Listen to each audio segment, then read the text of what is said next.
Intervenciones a hombres para realizarse una vasectomía en el país crecieron 23%, pasando de 32.800 en 2002 a 40.200 en 2015, de acuerdo con el Sistema Nacional de Información en Salud. En 2017, la Secretaría de Salud de la Ciudad de México realizó 4.288 vasectomías.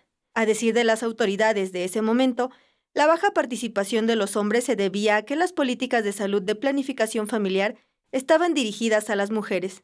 Sin embargo, se busca que los hombres se involucren más en el tema de la planificación familiar.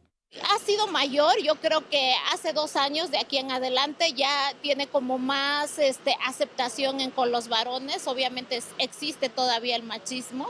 Desafortunadamente hay una mala información sobre la vasectomía. Se piensa a veces que la vasectomía todavía tiene que ver con la virilidad del hombre, que como lo expliqué, no tiene absolutamente que es así.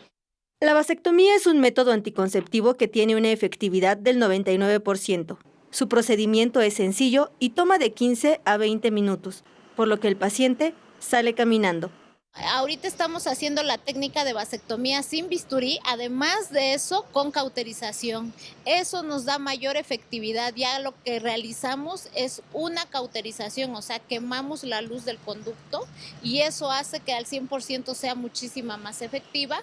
Para concientizar a la población sobre la importancia de los métodos anticonceptivos y demostrar que los hombres también se preocupan por la natalidad, la Alcaldía de Iztapalapa y la Asociación Civil de México realizaron vasectomías en la explanada de la alcaldía. Sí, está muy bien que los hombres también acudamos a los métodos anticonceptivos para que pues ya no traigamos más niños al mundo a sufrir. Pues ya tengo un hijo y pues tiene una enfermedad y pues ya sí sale muy caro y igual los métodos también no son baratos.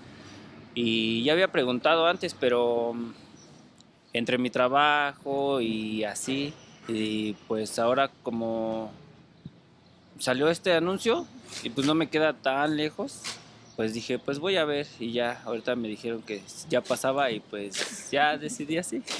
La unidad móvil estará colocada durante esta semana en la explanada de la macroplaza de la alcaldía, en un horario de 10 a 15:30 horas.